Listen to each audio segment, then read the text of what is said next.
వచ్చిన మీకు అందరికీ ప్రభునామములు వందనాలు. Praise the Lord. మరొక నెలలో దేవుడు మనకి ఈ యొక్క సమర్థనవాదం అనే అంశం గురించి నేర్చుకోవడానికి దేవుడు ఇచ్చినటువంటి సమయాన్ని బట్టి నేను దేవునికి వందనం తెలియజేస్తున్నాను. అలాగే సమయం ఇచ్చినటువంటి పాస్టర్ గారికి, పెద్దలందరూ కూడా నా ప్రత్యేక వందనం తెలియజేస్తున్నాను. అందరూ సంతోషంగా ఉన్నారా? ఏంది ఈరోజు భక్తులు తక్కువైపోయారు? ఇంకా ఈరోజు మంచి అంశాన్ని చెప్పాలని చాలా ఆశతో వచ్చా. అసలు చాలామంది ఉంటారులే అని.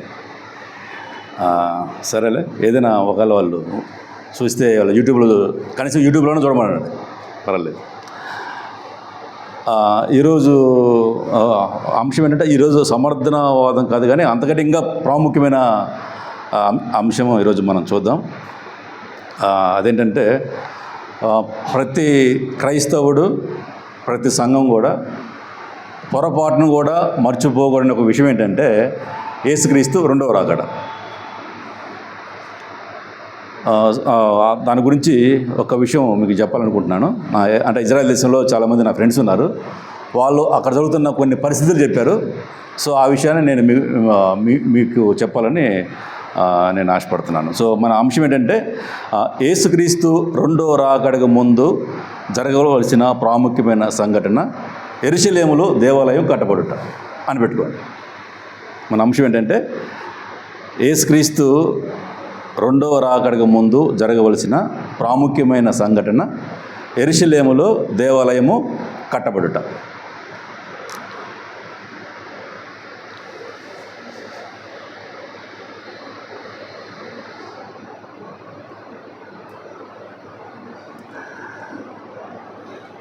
ప్రస్తుతము క్రైస్తవులు మనం అందరం కూడా యేసు ప్రభు యొక్క రెండో రాకడ కోసము మనమందరం కూడా ఎదురు చూస్తున్నాము. కానీ యూదులైతే యేసుక్రీస్తు మొదట రాకడ కోసం వాళ్ళు ఎదురు చూస్తున్నారు. ఇప్పుడు అంటే మెస్సియా ఇంకా రాలేదు, ఆయన త్వరలో వస్తాడు అని వారు ఎదురు చూస్తున్నారు. అంటే మొదట రాకడలో వచ్చినటువంటి యేసే మెస్సియా అని వాళ్ళు ఇప్పటికీ నమ్మట్లేదు. కాకపోతే ఏమైందంటే, రాబోయే క్రీస్తు విరోధిని వాళ్ళు మెస్సియా అని నమ్మి 3.5 సంవత్సరాలు మోసపోతారు. అది మనకి వాక్యంలో ఉంది. 2000 సంవత్సరాల క్రితము యేసు ప్రభువు వారు అప్పటిటువంటి యూదులతో ఏం చెప్పాడంటే, ఒక మాట నేను చూపిస్తే చూడండి. యోహాను సువార్త 5వ అధ్యాయము 43వ వాక్యాన్ని ఒకసారి మనం చదువుదాం. ఆనాటి యూదులతో యేసు ప్రభువు వారు ఏం చెప్పాడో ఒకసారి చూద్దాం.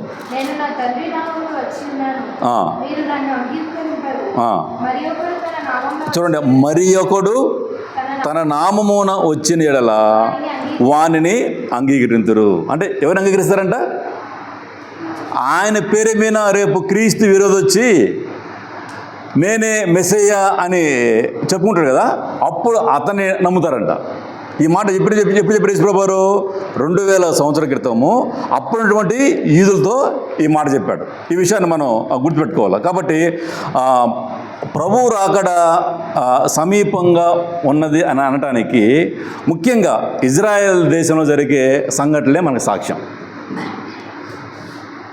కాబట్టి మనం ఏం చేయాలంటే, ఇజ్రాయెల్ దేశంలో ఏమేమి జరుగుతున్నాయో అవన్నీ ఒక పక్క మనం గమనిస్తూ ఉండాలి. ఈ విషయాన్ని మనం గుర్తుపెట్టుకోవాలి. యేసు ప్రభువు వారు మనకి ఏమని వాగ్దానం చేసి వెళ్ళిపోయాడు? యోహాను సువార్త 14వ అధ్యాయము 3వ వాక్యంలో ప్రభువారు మనకి ఏమని వాగ్దానం చేసి వెళ్ళిపోయాడో ఒక్కసారి మనం చూద్దాం. చదువు. నేను వెళ్ళి మీకు స్థలము సిద్ధపరిచిన యెడల నేనుండు స్థలములో మీరును ఉండులాగన మరలా వచ్చి ఏం చెప్పారు మనకి? అది క్రైస్తవుడు మనకందరికీ యేసు ప్రభువు వారు చేసిన గొప్ప వాగ్దానం. ఏమైనా వాగ్దానము? నేనుండు స్థలములో మీరును ఉండులాగన మరలా వచ్చి నా యొద్ద ఉండడానికి మిమ్మల్ని తీసుకొని పోతా అన్నాడు. ఆయన వెళ్తా అన్నాడు, వెళ్ళిపోయాడు. స్థలాలు సిద్ధపరుస్తూ ఉంటాడు. ఇప్పుడు నెక్స్ట్ 3వ కార్యక్రమం ఏంటంటే వచ్చి తీసుకెళ్ళటమే. కొన్ని విషయాలు మనం చూద్దాము. మీరు ఆల్రెడీ కొన్ని వార్తలు విని ఉంటారు. ఏమని? యెరూషలేములో యూదులు 3వ దేవాలయం కట్టడానికి సిద్ధంగా ఉన్నారని, తర్వాత ఎర్రని పెయ్యి కూడా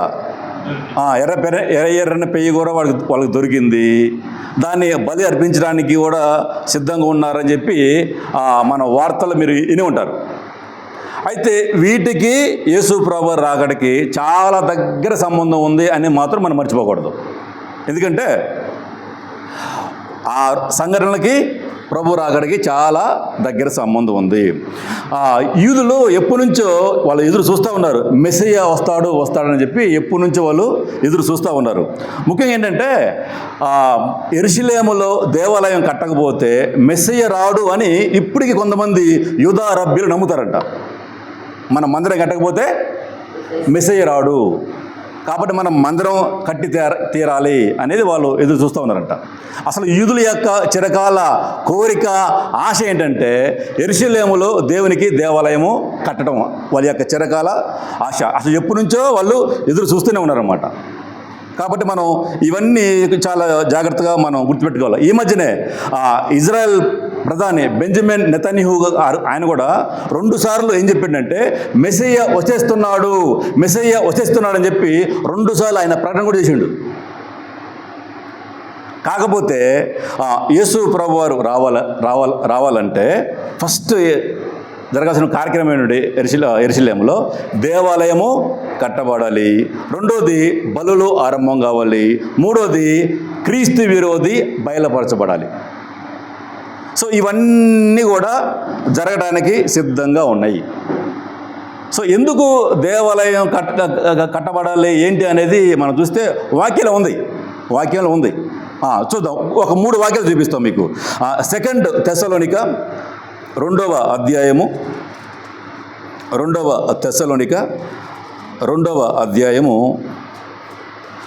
3-4 వచనాలు ఒక్కసారి చదువుతాం.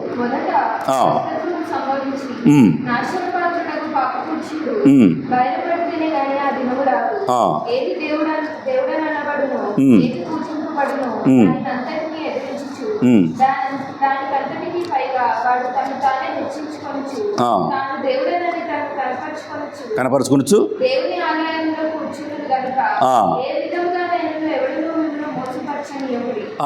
ఇక్కడ క్రీస్తు విరోధి వచ్చి ఎక్కడ కూర్చుంటాడట? ఎక్కడండి?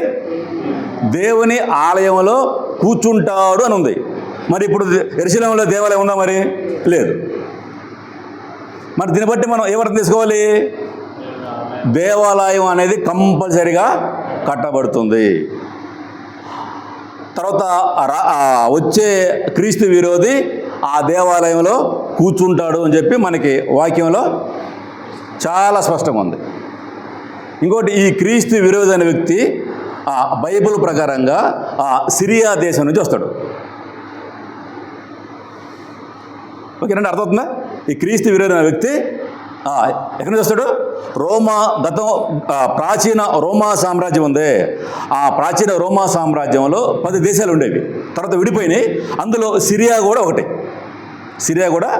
కాబట్టి రాబోయే క్రీస్తు విరోధి సిరియా దేశం నుంచి వస్తాడు.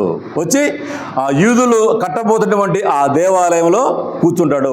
నేనే దేవుణ్ణి, నన్ను ఆరాధన చేయండి అని బలవంతం కూడా చేస్తాడు. ఇదొక మనకు రుజువు. తర్వాత ఇంకొకటి ఏంటంటే దానియేలు గ్రంథము 9వ అధ్యాయము 27వ వచనం ఒకసారి చూడండి. దానియేలు గ్రంథము 9వ అధ్యాయము 27వ వచనం. స్థిరపరచును.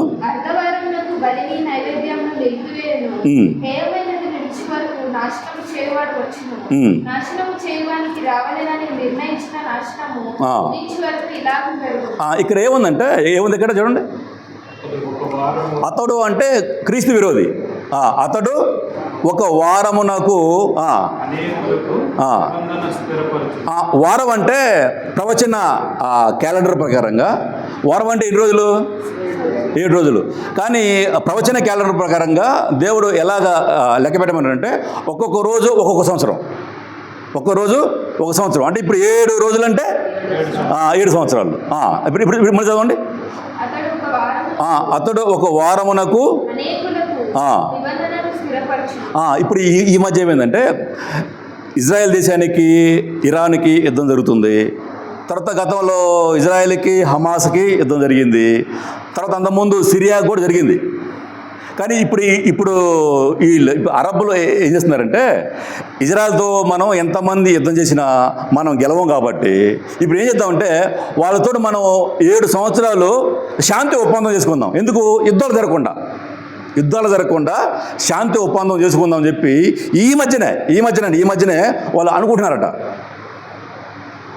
ఏమో రాబోయే క్రీస్తు విరోధి వచ్చి ఏమో వాళ్ళ మధ్య ఒప్పందం చేయొచ్చేమో, చెప్పలేం. దీనికి కూడా అది ప్రవచనం ప్రకారం కూడా అలా జరగచ్చేమో. అతను వచ్చి ఏం చేస్తారంట? స్థిరపరచును. అర్ధవారం అంటే 3.5 సంవత్సరం. 3.5 సంవత్సరాలకి ఏం చేస్తారంట? బలులు ఆపేస్తాడంటే ముందు ఏం కావాలా? బలులు స్టార్ట్ కావాలా? ఇప్పుడు ఇజ్రాయెల్ దేశంలో బలులు లేవు. ఎందుకంటే బలులు అనేవి మందిరం యొక్క ఆవరణంలో చేస్తారు. యెహోవా దేవునికి యూదులు బలులు ఎక్కడ చేస్తారంటే మందిరం యొక్క ఆవరణం చేస్తాడు. ఇప్పుడు మందిరం లేదు కాబట్టి ఇప్పుడు బలులు లేవు. రెండవ మందిరం క్రీస్తు శకము 70వ సంవత్సరంలో రెండవ మందిరం కూల్చబడిన తర్వాత ఇంతవరకు బలులు అనేవి యెహోవా దేవునికి చేయట్లేదు. ఎందుకంటే దేవాలయం అనేది లేదు కాబట్టి. సో ఈ వాక్యం ప్రకారం కూడా ఏం కావాలా? దేవాలయం అనేది యెరూషలేములో కట్టబడాలి. అదొకటి. తర్వాత ఇంకొక వాక్యం చూపిస్తూ చూడండి. మత్తయి సువార్త 24వ అధ్యాయము. మత్తయి సువార్త 24వ అధ్యాయము 15వ వాక్యం కూడా చూడండి. ఇది సాక్షాత్తు యేసుప్రభువు చెప్పిన మాట. ఇది ప్రవక్త అయిన దానియేలు ద్వారా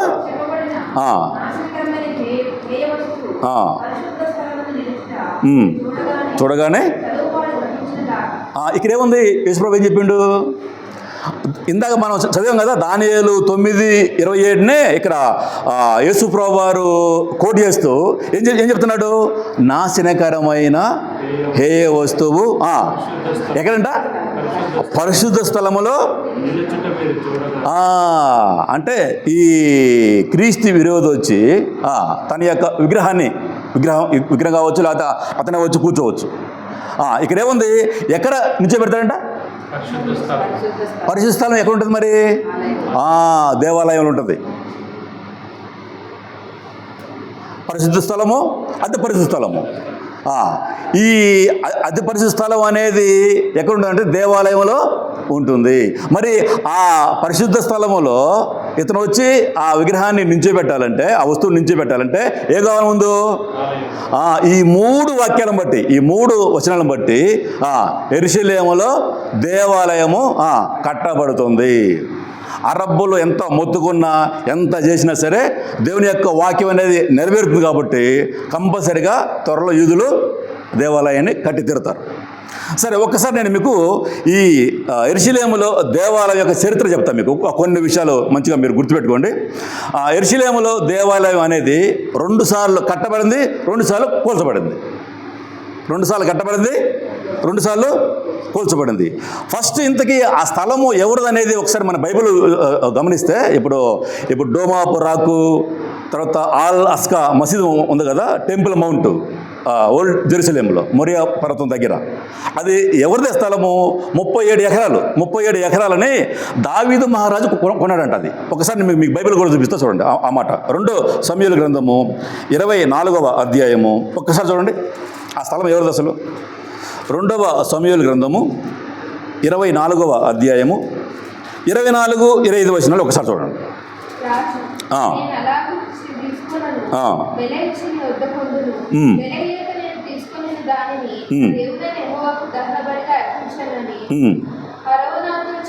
ఓకే. ఏంటంట? ఎంత కొన్నాడు? 50 తులముల వెండికి ఆ స్థలాన్ని కొన్నాడు. కొని ఏం చేశాడంటే ఆయన దేవునికి బలిపీఠం కట్టి బలులు అర్పించాడు. అది 37 ఎకరాలు.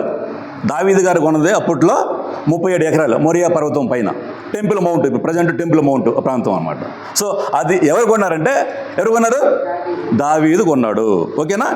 ఇంకొక విషయం ఏంటంటే, అబ్రహాం గారు ఇస్సాకుని బలి ఇవ్వడానికి తీసుకెళ్ళాడే, అది కూడా అదే ప్లేస్. అంతకుముందు మీరు ఆదికాండము 22వ అధ్యాయం 2వ వచనం చదివితే అక్కడ మనకు ఉంటుంది, అబ్రహాం గారు ఇస్సాకుని బలి ఇవ్వడానికి మోరియా పర్వతం తీసుకెళ్ళాడని చెప్పి ఆ వాక్యంలో మనకు ఉంటుంది. ఓకే, ఇక్కడ ఫస్ట్ ఏమైందంటే దావీదు కొన్నాడు దేన్ని? ఆ స్థలాన్ని దావీదు కొన్నాడు. అక్కడ ఫస్ట్ ఎవరు మందిరం కట్టించారంటే సొలొమోను మహారాజు మందిరం కట్టించాడు. ఎప్పుడు? క్రీస్తు పూర్వము 957 సంవత్సరంలో. క్రీస్తు పూర్వము 957 సంవత్సరంలో సొలొమోను మహారాజు దేవునికి ఆలయం కట్టించాడు. ఒకవేళ అది మీకు తెలుసుకోవాలంటే 2వ దినవృత్తాంతాలు 3వ అధ్యాయము 1వ వచనం ఉంటుంది, ఆయన మందిరం ఆరంభించినట్టుగా. ఒకటి రాసుకోండి, అంతా మనకి టైం లేదు. 2వ దినవృత్తాంతాలు 3వ అధ్యాయము 1వ వచనంలో సొలొమోను మహారాజు దేవాలయం కట్టించినట్టుగా మనకి అక్కడ ఉంటుంది. అది కట్టబడడానికి 7 సంవత్సరాలు పట్టిందట. ఎన్ని సంవత్సరాలండి? 7 సంవత్సరాలు పట్టిందంట ఫస్ట్ మొట్టమొదట దేవాలయం కట్టడానికి. కానీ దానిని ఎవరు నాశనం చేశారంటే బబులోను చక్రవర్తి నెబుకద్నెజరు గారు ఇప్పుడు క్రీస్తు పూర్వము 587వ సంవత్సరంలో దాన్ని కూలగొట్టాడు. ఆ విషయం కూడా మనకి 2వ దినవృత్తాంతాలు 36వ అధ్యాయము 19వ వచనం ఉంటుంది అన్నమాట. ఆయన దేవాలయం పడగొట్టడం మాత్రమే కాక అందులో ఆ సంపద వస్తువులు మొత్తం కూడా తీసుకెళ్ళిపోయాడు. అక్కడ ఉంటుంది, ఎక్కడ? 2వ దినవృత్తాంతాలు 36వ అధ్యాయము 19వ వచనంలో ఉంటుంది మొత్తం ఆ విషయాలన్నీ కూడా. ఓకేనా? అది తర్వాత రెండోసారి దేవాలయం ఎప్పుడు కట్టబడిందంటే ఎజ్రా కాలంలో జెరుబ్బేలు నాయకత్వంలో క్రీస్తు పూర్వము 515వ సంవత్సరంలో మరలా కట్టబడింది. ఎప్పుడండి? క్రీస్తు పూర్వము 515వ సంవత్సరంలో రెండవసారి మళ్ళీ దేవాలయము కట్టబడింది. కానీ ఆ దేవాలయం ఏమైందంటే కొన్ని రోజుల తర్వాత ముఖ్యంగా హేరోదు మహారాజు ఉన్నాడు కదా, యేసుప్రభు వారు పుట్టిన టైంలో ఉన్నాడు కదా, యూదులకి రాజు హేరోదు మహారాజు. ఆయన టయానికి అంటే క్రీస్తు పూర్వము 20వ సంవత్సరానికి ఆ 2వ మందిరం జెరుబ్బేలు కట్టించిన 2వ మందిరం ఏమైందంటే శిథిలావస్థకు వచ్చేసింది. అప్పుడు ఈయన హేరోదు మహారాజు ఏం చేశారంటే యూదుల నుంచి మంచి పేరు పొందాలని చెప్పి ఆ దేవాలయాన్ని మంచిగా బాగు చేయించి ఇంకా బాగా డెవలప్ చేశాడు, పెద్దగా డెవలప్ చేశాడు. ఆ దేవాలయం కూడా మళ్ళీ ఎప్పుడు కూల్చబడిందంటే క్రీస్తు శకము 70వ సంవత్సరంలో. క్రీస్తు శకము 70వ సంవత్సరంలో రోమా చక్రవర్తి టైటస్ దానిని కూలగొట్టేస్తాడు. ఇప్పుడు ప్రజెంట్ వాళ్ళకి మందిరము లేదు. ఒక్కసారి మనం కొంచెం ముందుకెళ్దాం. ఆయన టైటస్ చక్రవర్తి ఏం చేసిందంటే ఇప్పుడు అక్కడ వెస్టర్న్ వాల్ అని ఒకటి ఉంటుంది, మీరు విన్నారు ఎప్పటి పేరు? రెండవ మందిరంలో మిగిలిన భాగం దాన్ని వెస్టర్న్ వాల్ అంటారు. ఇప్పుడు కూడా యూదులు ఆ గోడ దగ్గరికి వెళ్ళి ఏడ్చుకుంటూ ప్రార్థన చేస్తారు. అంటే 2వ దేవాలయంలో మిగిలిన ప్లేస్ ఏంటంటే ఓన్లీ ఆ గోడ ఒకటే, వెస్టర్న్ వాల్ అంటారు దాన్ని. ఆ గోడ ఒక్కటే వాళ్ళకి మిగిలింది, ఏం లేదు వాళ్ళకి. మిగతా మొత్తం కూడా అరబ్బులు వాళ్ళు స్వాధీనం చేసుకున్నారు. నేను మీకు ముందు చెప్తా ఆ విషయం. ఓకే, ఇంతకీ ఏమైంది అనేది ఒకసారి మనం గమనిస్తే ఎందుకు ఇదంతా జరిగింది, యూదులందరూ ఎందుకు చెదిరిపోయారు, దేవాలయం ఎందుకు కూల్చబడింది అంటే వాళ్ళు యేసు ప్రభువు వారిని మెస్సేజ్గా గుర్తించగా ఆయన్ని సిలువ వేయించారు. కొన్ని విషయాలన్నీ నేను మీకు గుర్తు చేస్తా చూడండి. మత్తయి సువార్త 27వ అధ్యాయము, మత్తయి సువార్త 27వ అధ్యాయము 22-23 వచనాలు ఒక్కసారి చూడండి.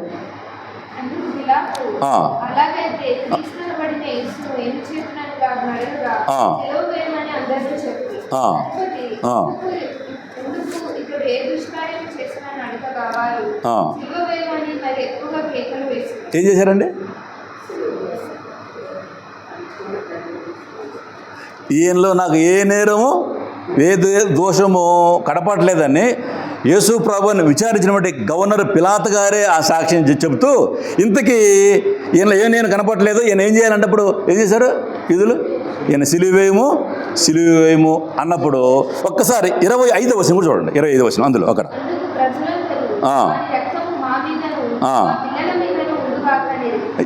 ఏమైందండి? వాని రక్తము మా మీదనో మా పిల్లల మీద ఉండుగాక అని వారికి వారే శపించుకున్నారు. ఎవరు? యూదులు. వారికి వారే శపించుకున్నారు. ఏమైంది? ఆ శాపం కారణంగా 2000 సంవత్సరాలు శిక్ష అనుభవించినారు. క్రీస్తు శకము 70వ సంవత్సరంలో రోమా చక్రవర్తి టైటస్ గారు ఆ దేవాలయం పడగొట్టేసి యూదులందరినీ అక్కడ లేకుండా చెదగొట్టేసిండు. మరలా ఎప్పుడు వచ్చారు? 1948వ సంవత్సరంలో వచ్చారు. మళ్ళీ ఎప్పుడు? 70వ సంవత్సరంలో పోయిన వాళ్ళు మళ్ళీ ఎప్పుడు వచ్చారండి? 1948వ సంవత్సరంలో వచ్చారు. అంటే 2000 సంవత్సరాలు ప్రపంచ దేశాల్లో చెదిరిపోయినారు, మొత్తం శాపం అనిపించారు. తర్వాత మళ్ళీ ఏం చేసినారు? మరలా ఏం చేశారంటే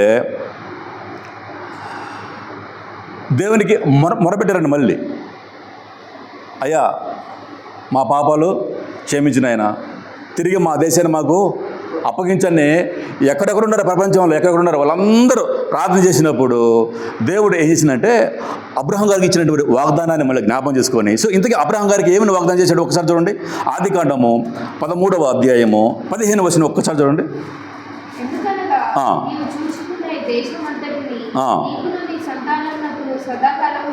ఏం చెప్పాడండి? ఏమని ఇచ్చాడు వాగ్దానము? నీకును నీ సంతానానికి సదాకాలము ఈ ప్రాంతాన్ని ఇస్తా అని చెప్పి దేవుడు అబ్రహాం గారికి వాగ్దానం చేసిండు. మళ్ళీ తిరిగి వీళ్ళందరూ ఎక్కడెక్కడ ఉన్నారో వాళ్ళందరూ దేవుడికి మొరపెట్టినప్పుడు అబ్రహాంతో చేసిన వాగ్దానం ప్రకారంగా మరలా దేవుడు ఏం చేసిందంటే రెండో ప్రపంచ యుద్ధం తర్వాత, రెండో ప్రపంచ యుద్ధం ఎప్పుడు జరిగిందంటే 1939 నుంచి 1945 ఆ టైంలో ప్రపంచ యుద్ధం జరిగింది. ఆ యుద్ధం జరిగిన తర్వాత మరలా దేవుడు అబ్రహాంతో చేసిన వాగ్దానాన్ని జ్ఞాపకం చేసుకొని ప్రపంచంలో ఎక్కడెక్కడ ఉన్నారు ఇజ్రాయేలు వాళ్ళందరం కూడా తిరిగి మళ్ళీ సమకూర్చాడు. అది కూడా ఒక ప్రవచనం ఉంది. ఆ ప్రవచనం కూడా ముందు మనం చూద్దాం. ఇంతకీ ఇక్కడ ఒక పెద్ద సమస్య ఏంటంటే యూదులు యెరూషలేములో మందిరాన్ని ఎందుకు నిర్మించలేకపోతున్నారు అనేది పెద్ద ప్రశ్న. చాలామంది నన్ను అడిగారు. మరలా నేను మీకు చెప్తానికి, యూదులు 3వ మందిరాన్ని యెరూషలేములో ఎందుకు నిర్మించబోతున్నారు? ఫస్ట్ వాళ్ళు ఎప్పుడు చెదిరిపోయారు? క్రీస్తు శకము 70వ సంవత్సరంలో చెదిరిపోయారు. మళ్ళీ తిరిగి ఎప్పుడు వచ్చారు? మళ్ళీ 1948లో తిరిగి వచ్చారు. ఈ మధ్యలో ఏం జరిగిందో చెప్తాను మీకు. ఈ మధ్యలో ఏం జరిగిందంటే మహమ్మద్ గారు ఇస్లాం మతాన్ని స్థాపించిన తర్వాత ఈ యెరూషలేము పట్టణం అంతా కూడా అరబ్బులు అక్కడ ఆక్రమించుకున్నారు. ఎప్పుడు? 7వ శతాబ్దంలో, క్రీస్తు శకము 7వ శతాబ్దంలో యూదులు అందరూ అక్కడ నుంచి వెళ్ళిపోయిన తర్వాత ఆ ప్రాంతాన్ని, యెరూషలేము పట్టణాన్ని ఈ అరబ్బులు ఆక్రమించుకున్నారు. తర్వాత వాళ్ళు ఏమని నమ్ముతారంటే మహమ్మద్ గారు చనిపోయే టైంలో అక్కడి నుంచే, ఇప్పుడు సొలొమోను మహారాజు దేవాలయం కట్టించాడే అక్కడి నుంచే ఆయన పరలోకానికి ఆరోహణమైపోయాడు అని వాళ్ళు నమ్ముతారు. ఎప్పుడు? అది ఎప్పుడంటే క్రీస్తు శకము 632వ సంవత్సరము జూన్ నెల 8వ తారీఖు. ఆ రోజు ఆయన అక్కడ నుంచి ఆరోహణమయ్యాడంట. ఎవరు? మహమ్మద్ గారు. సో వాళ్ళు నమ్మి ఆయన జ్ఞాపకార్థంగా ఏం చేశారంటే అదే ప్రాంతంలో 37 ఎకరాల్లో కొంత వారి యొక్క 3వ పుణ్యక్షేత్రం, వాళ్ళకి ముఖ్యంగా ప్రపంచంలో 3 పుణ్యక్షేత్రాలు ఉన్నాయి. ఒకటి మక్కా, రెండోది మదీనా, మూడోది యెరూషలేములో ఉన్నటువంటి dome of rock, all Aska మసీదులు. ఇది యెరూషలేము ఉన్నటువంటిది ఏంటంటే 3వ పుణ్యక్షేత్రం అది. సో మహమ్మద్ గారి యొక్క జ్ఞాపకార్థంగా యెరూషలేములో సొలొమోను మహారాజు కట్టినటువంటి ఆ దేవాలయం, ఆ ప్రాంతంలో ఈ ముస్లిం సోదరులు ఏం చేశారంటే dome of rock, all Aska మసీదులు అక్కడ నిర్మించిన తర్వాత మళ్ళీ ఏమైందంటే క్రీస్తు శకము 1187 సంవత్సరంలో మళ్ళీ ఏమైందంటే ఎర్షిలేము ఇస్లామిక్ వర్క్స్ ట్రస్ట్ అని దాన్ని స్థాపించారు అక్కడ. ఎప్పుడు 1187 సంవత్సరంలో స్థాపించిన తర్వాత వాళ్ళు ఆ ట్రస్ట్ ఏమేమి నియమాలు పెట్టిందంటే, ఈ ప్రాంతంలో ఎక్కడ ఈ డోమాపురాకు ఆలస్కా మసీద్ ఉన్నటువంటి ఈ 37 ఎకరాల ప్రాంతంలో ఏ జాతి వారు కానీ ఇతర కట్టడాలు మందిరాలు నిర్మించకూడదు అని వాళ్ళు నియమం పెట్టినారు. వాళ్ళు ఈవెన్ యూదులు కూడా ఆ వెస్టర్న్ వాల్ దగ్గరికి మాత్రం పోయి ప్రార్థన చేసుకోవాలి తప్ప ఆల్ అస్కా మసీదులో కానివ్వండి, డోమాపురాకులో కానివ్వండి రానియకుండా వాళ్ళని నిషేధించారు యూదుల్ని. ఓకేనా? ఇప్పుడు మీకు అర్థమవుతుంది కదా. ఇప్పుడు ఎప్పటి నుంచో అయ్యా ఆ మందిర స్థలాన్ని మాకు ఈయన ప్రభాని యూదులు ఎప్పటి నుంచో వాళ్ళు ప్రార్థన చేస్తున్నారు. ఆ గోడ దగ్గర వచ్చి ప్రపంచవ్యాప్తంగా యూదులు అప్పుడప్పుడు ఆ గోడ దగ్గరకు వచ్చి ఏడ్చుకుంటూ ప్రార్థన చేస్తారంట. అయ్యా మళ్ళీ ఈ ప్రాంతాన్ని మాకు ఈయన. సో అదనమాట. ఇంకోటి ఏంటంటే ఎప్పుడు వాళ్ళ ఇప్పుడు కూడా ఆ ప్లేస్ అనేది ముస్లింల స్వాధీనంలోనే ఉంది, అరబ్బుల యొక్క స్వాధీనంలో ఉంది. కానీ ఎంతవరకు ఉంటుందంటే ఒక్కసారి ఈ మాట చూడండి. లూకాసు వార్త 21వ అధ్యాయము 24వ వచనం చదవండి ఒకసారి. లూకాసు వార్త 21వ అధ్యాయము 24వ వచనం.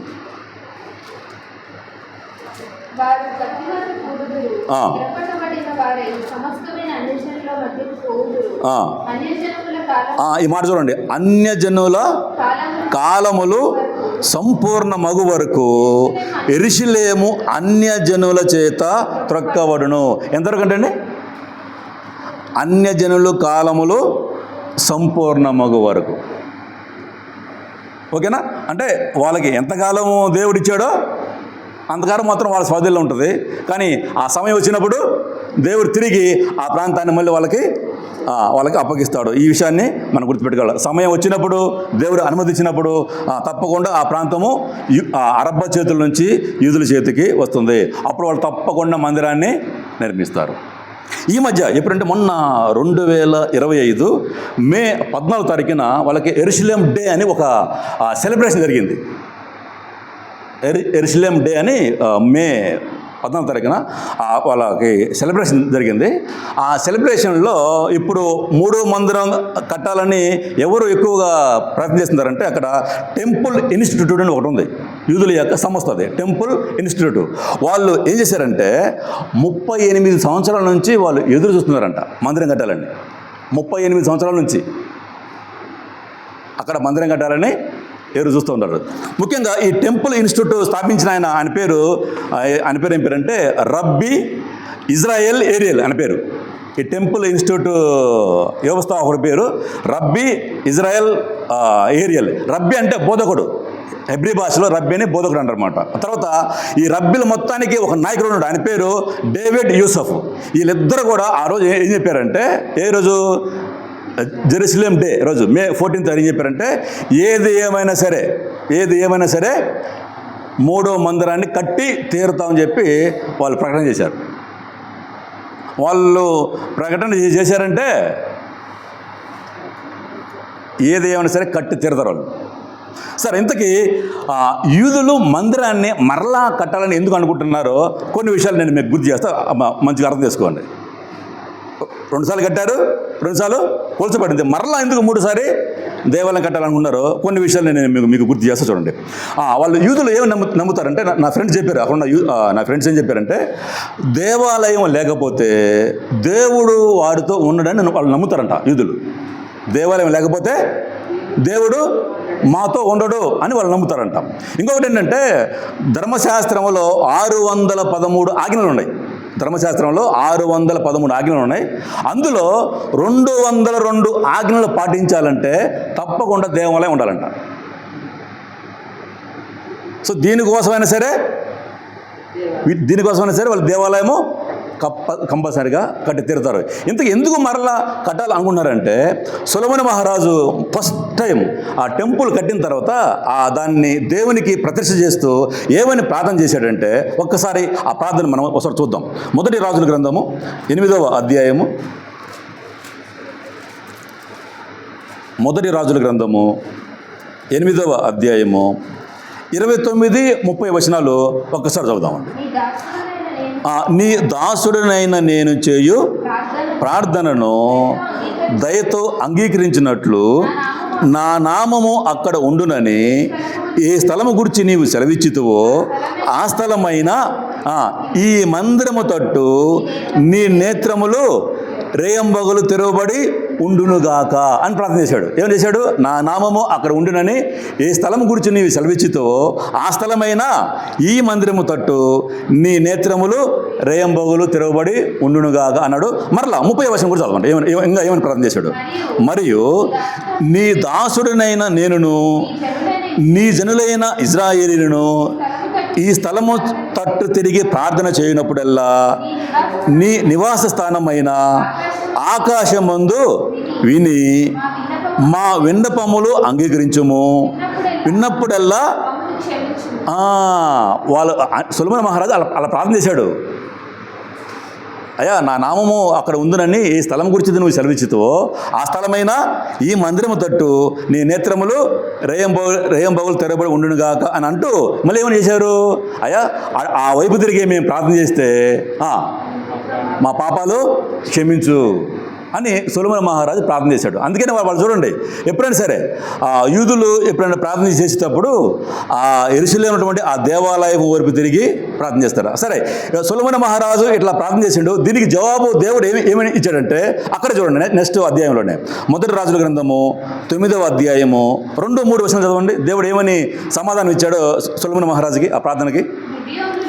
గిబియోనులో ప్రత్యక్షమైనట్లు 2వ మారు యెహోవా సొలొమోనుకు ప్రత్యక్షమై అతనితో ఇలాగ సెలవిచ్చెను, నా సముఖమందు నీవు చేసిన ప్రార్థన విన్నపములను నేను అంగీకరించితిని. నా నామమును అక్కడ సదాకాలము ఉంచుటకు నీవు కట్టించిన ఈ మందిరమును పరిశుద్ధపరిచి ఉన్నాను. నా దృష్టియు నా మనసును ఎల్లప్పుడూ అక్కడ అట్లా ఆ విధంగా దేవుడు ఆయనకి సమాధానం ఇచ్చాడు. ఏమి సమాధానించాడు? ఆ మందిరాన్ని పరిశుద్ధపరిచి ఉన్నాను, నా దృష్టియు నా మనసును ఎల్లప్పుడూ అక్కడ ఉంటుంది అని దేవుడు ఆయనకి సంబంధించాడు. అందుకనే యూదులు ప్రార్థన చేసేటప్పుడు ఆ యెరూషలేములో ఆ దేవాలయం వైపు తిరిగి వాళ్ళు ప్రార్థన చేస్తారు. ఎందుకు? దేవుడు వాళ్ళ ప్రార్థన ఆలకిస్తారని, వాళ్ళ పాపాలు క్షమిస్తారని. ఒకసారి మనం దానియేలు గ్రంథము 6వ అధ్యాయము 10వ వచనం చదివినా దానియేలు గారు ఎలా ప్రార్థన చేశాడు చూడండి ఒకసారి. ఇట్టి శాసనము తెలుసుకుని నేను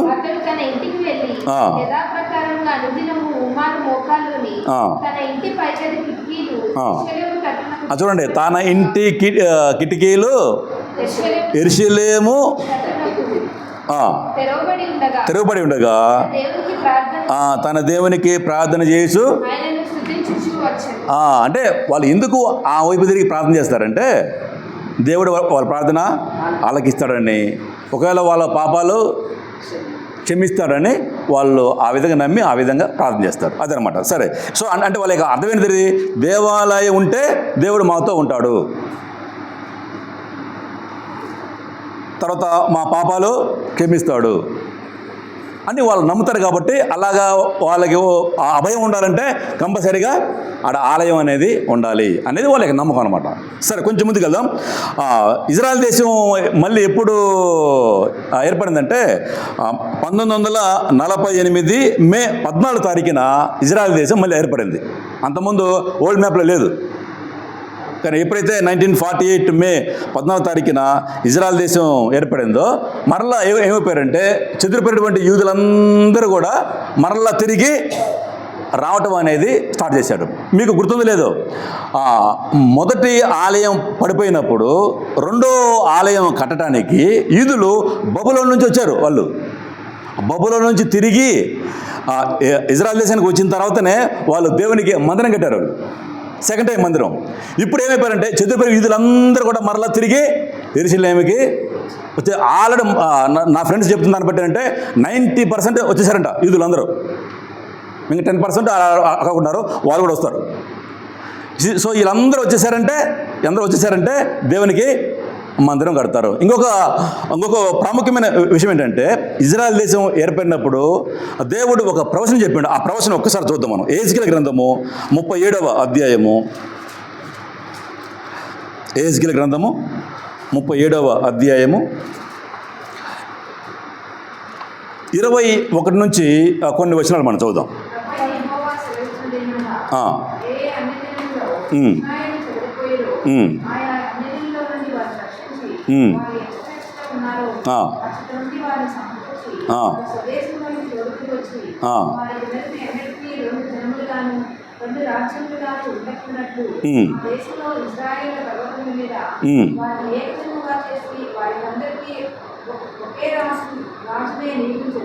చాలు.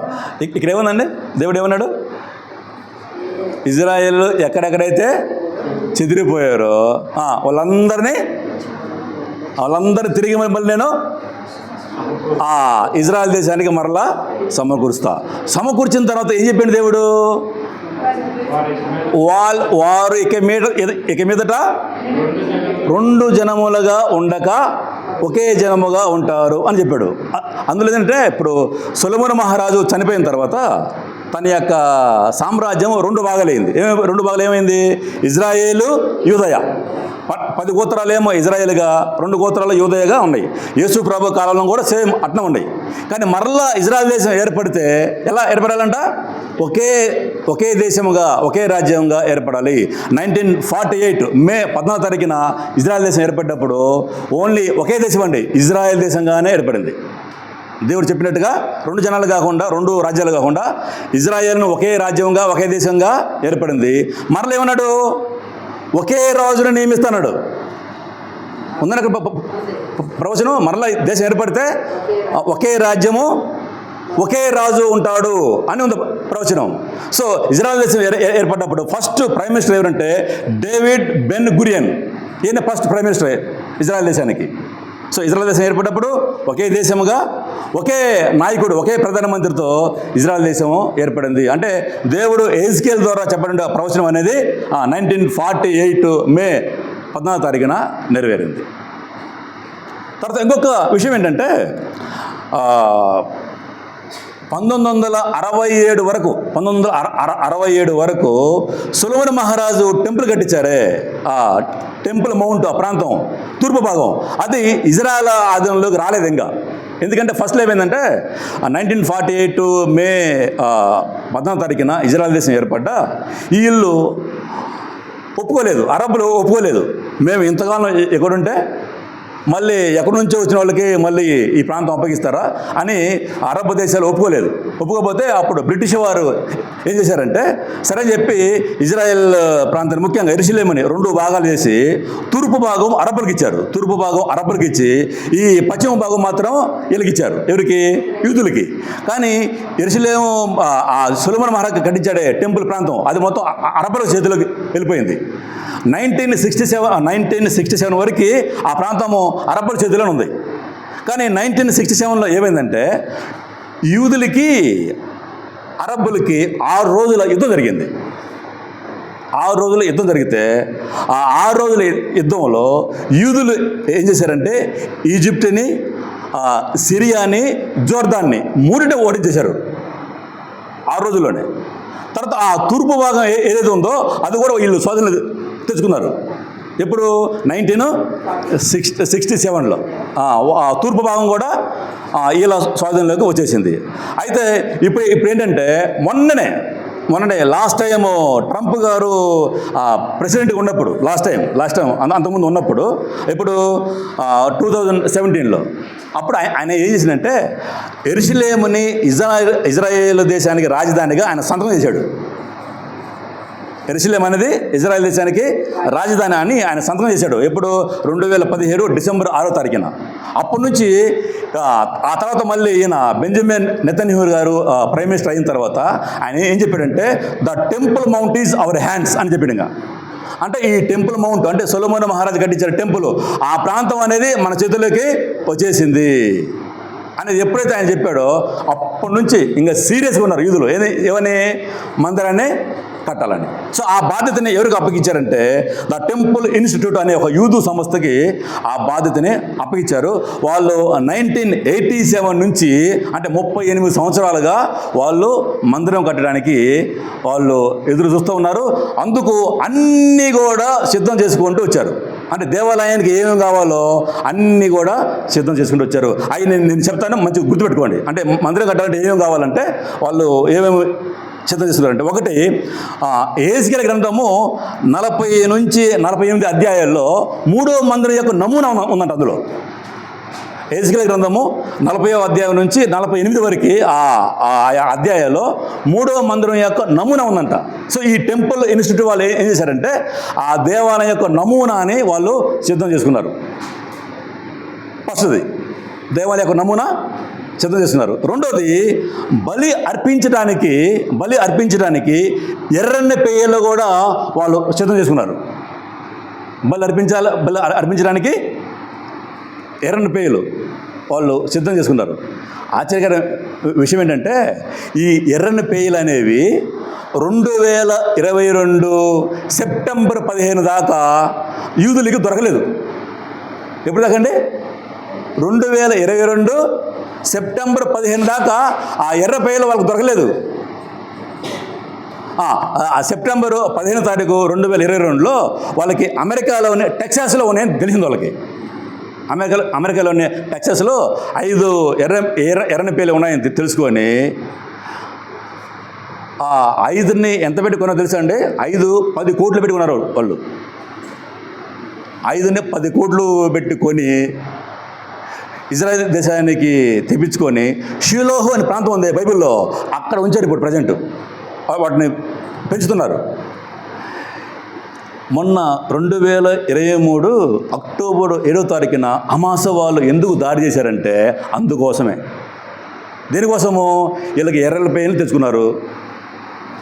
ఇంక దేవాలయం కట్టేసి మా డోమాపురాక్ని, మా ఆలాస్కా మసీదుని ఎక్కడ కూలగొడతారన్న భయంతో వాళ్ళు అటాక్ చేశారు. అది మెయిన్ కారణం.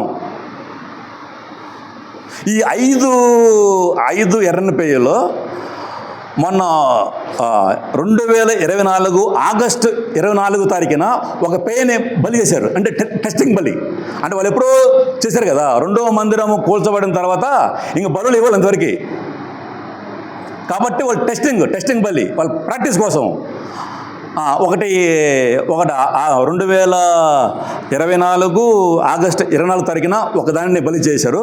మొన్న ఎప్పుడు ఈ నెలే మొన్న జూలైలో 2025 జూలై 8వ తారీఖున 2వ ఎర్రని పేయను కూడా బలి చేశారు. అది కూడా అందులో కూడా కొంచెం అది 2 తెల్లని ఎంటికలు ఉన్నాయంట, 2 నల్లని ఎంటికలు ఉన్నాయంట.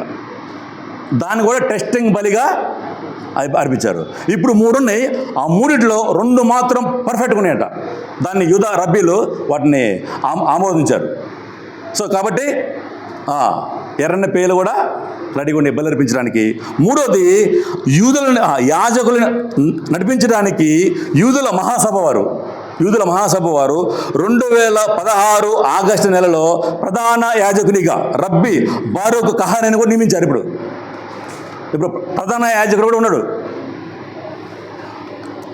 క్రీస్తుకము 70 సంవత్సరం తర్వాత దేవాలయం కూల్చిపడిన తర్వాత ఇంతవరకు లేడు ప్రధాన యాజకుడు.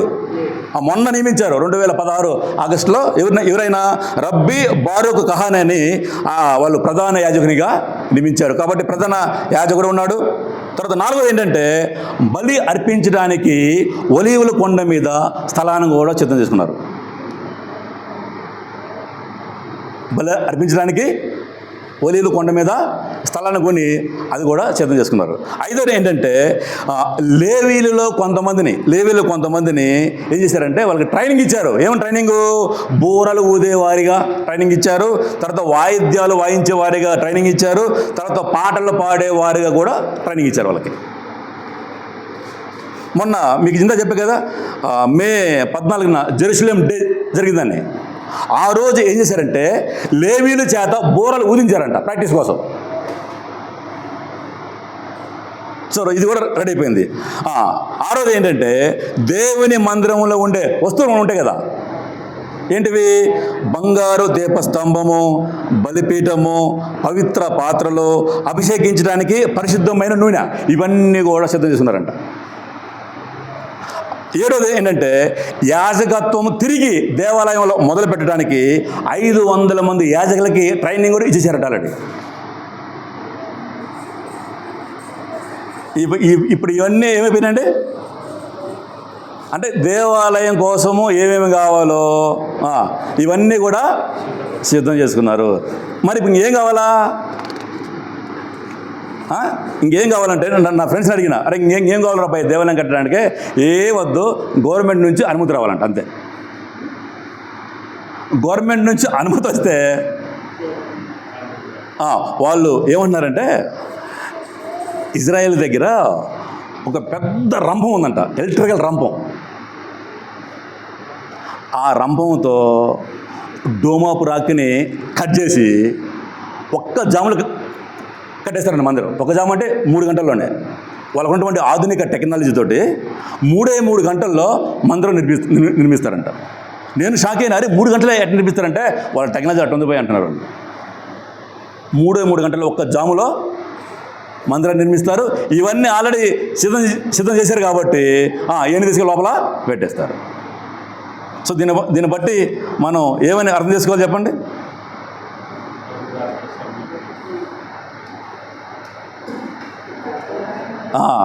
ప్రభు రాకడ.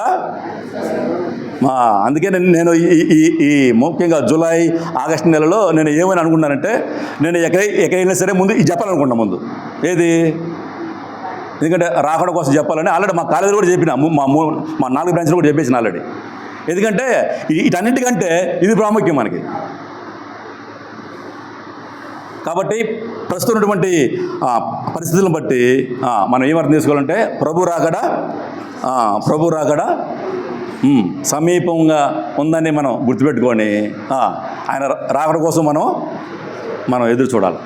ఇది చాలా ప్రాముఖ్యమైనది. యూదులు అనుకున్నారంటే తప్పకుండా వాళ్ళు సాధిస్తారు. కాబట్టి మనం కొంచెం ఈ మాటలన్నీ ముఖ్యంగా ఇజ్రాయెల్ దేశంలో ఏమేమి జరుగుతున్నాయో అవన్నీ కూడా ఒక్కసారి మనం గమనిస్తూ ఉండాలి. ఏమి జరుగుతుంది, ఎట్లా జరుగుతున్నాయి అనేది గమనిస్తూ ఉండాలి. నాకు తెలిసి ఏంటంటే మందిరం కట్టపడడం అనేది అంత ఈజీ కాదు. కంపల్సరీగా యుద్ధ వాతావరణం ఉంటుంది, మతపరంగా గొడవలు ఉంటాయి.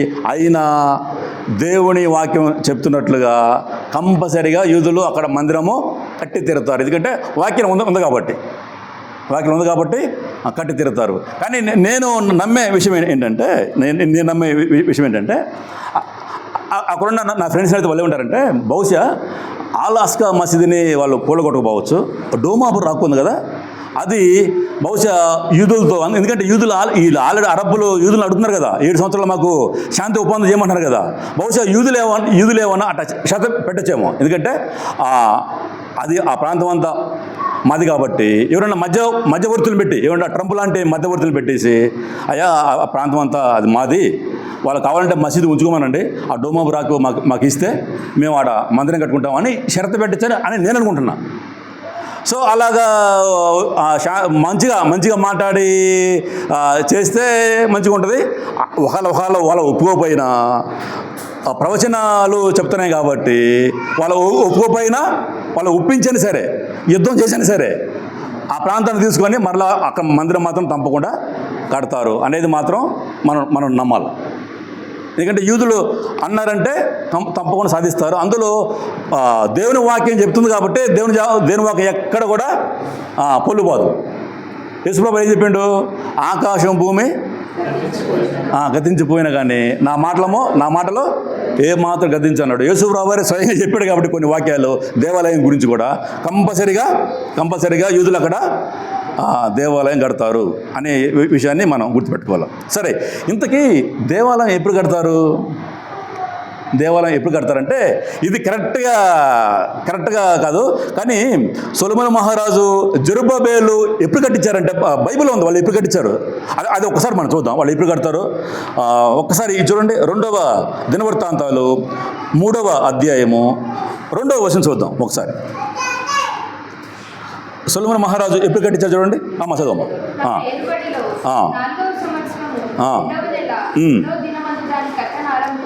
ఏ నెలలో స్టార్ట్ చేశారంట? సొలొమోను మహారాజు ఫస్ట్ టెంపుల్ని ఏ నెలలో స్టార్ట్ చేశారు? వాళ్ళ యూదా క్యాలెండర్ ప్రకారంగా 2వ నెలలో. ఎన్నో నెలలో? 2వ నెలలో దేవాలయం కట్టడానికి ఆయన ఆరంభించాడు. ఎవరు? సొలొమోను మహారాజు. తర్వాత సెకండ్ టెంపుల్ జెరుబ్బాబెలు గారు కూడా ఎప్పుడు కట్టడం స్టార్ట్ చేశారంటే ఎజ్రా గ్రంథము 4వ అధ్యాయము 8వ వచనం చూడండి ఒకసారి. ఎజ్రా గ్రంథము 4వ అధ్యాయము 8వ వచనం అండి. మరియు మంత్రియగు రెహూమును లేఖకుడగు షిమయి ఈ ప్రకారంగా యెరూషలేము సంగతిని గూర్చి ఉత్తరము రాసి రాజైన అర్తహషస్త యొద్దకు పంపిరి.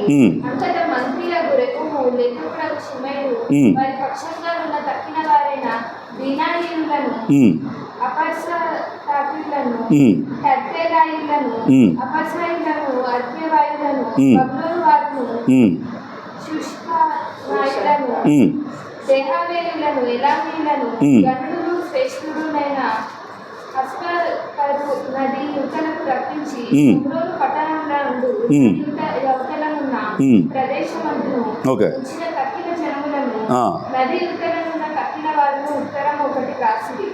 మీరు రాజైన అర్థహర్షస్తకు పంపించిన ఉత్తరమున్నట్లు నది యువతలనున్న తమ దాసులమైన మేము రాజైన తమకు తెలియజేయడం ఏమనగా తమ సన్నిధి నుండి మా ఇద్దరికి వచ్చిన యూదులు యెరూషలేమునకు వచ్చి తిరుగుబాటు చేసిన చెడు పట్టణంకు కట్టుచున్నారు. వారు దాని ప్రాకారములను ఎరిగి దాని పునాదులను మరమ్మతు చేయుచున్నారు. కావున రాజులైన ఎక్కడ చదువుతున్నానా? నేను తప్పు చెప్పా. ఎజ్రా గ్రంథము 3వ అధ్యాయం 8వ వచనం.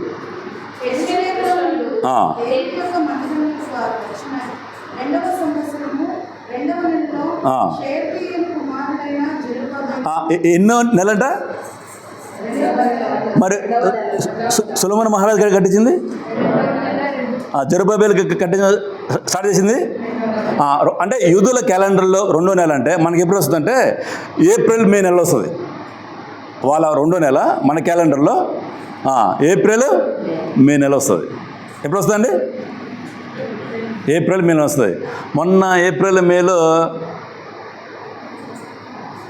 అది జరగలేదు, ఎందుకంటే ఆల్రెడీ యుద్ధం జరుగుతుంది కాబట్టి లేదు. ఎప్పుడు జరగచ్చుగా? 26 27 అనేది ఎవరు చెప్పలేరు. కానీ ఇప్పుడున్న పరిస్థితులు బట్టి మాత్రము తొందరగానే కడతారని మాత్రము మనకు అర్థమవుతుంది. అంటే అక్కడున్న వాళ్ళు కూడా చెప్తున్నారు తొందరగానే కడతారని అక్కడున్న వాళ్ళు కూడా చెప్తున్నారు. సో ఇంకొక విషయం ఏంటంటే ఒక్కసారి ఈ మాట కూడా ఒకసారి మనం చూద్దాం. ఒకసారి వద్దులే, చాలా విషయాలు ఉన్నాయి అన్నీ ఇప్పుడు ఏం వద్దులే. ఒకసారి మత్తయి సువార్త 24వ అధ్యాయము 33వ వచనం చదవండి ఒకసారి. యేసు ప్రభువు వారు చెప్పిన మాట ఒకసారి మనం జ్ఞాపం చేసుకుందాం. ఆ ప్రకారమే మీరు ఈ సంగతులన్నీ జరుగుట చూసినప్పుడు ఆయన సమీపముననే ద్వారము దగ్గరనే ఉన్నాడని.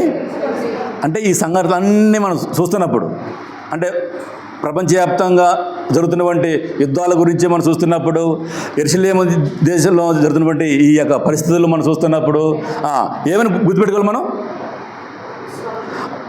ఆయన సమీపముననే ద్వారము దగ్గరనే ఉన్నాడని తెలుసుకోవాలి.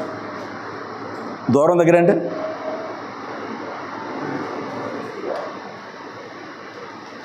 వచ్చేసింది అన్నట్లుగా.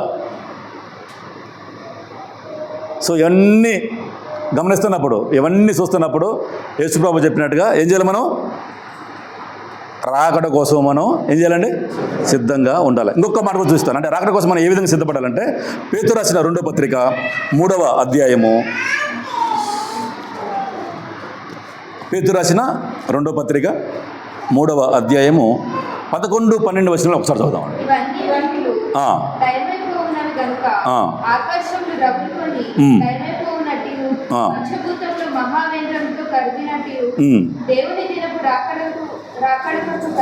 కనిపెట్టుచు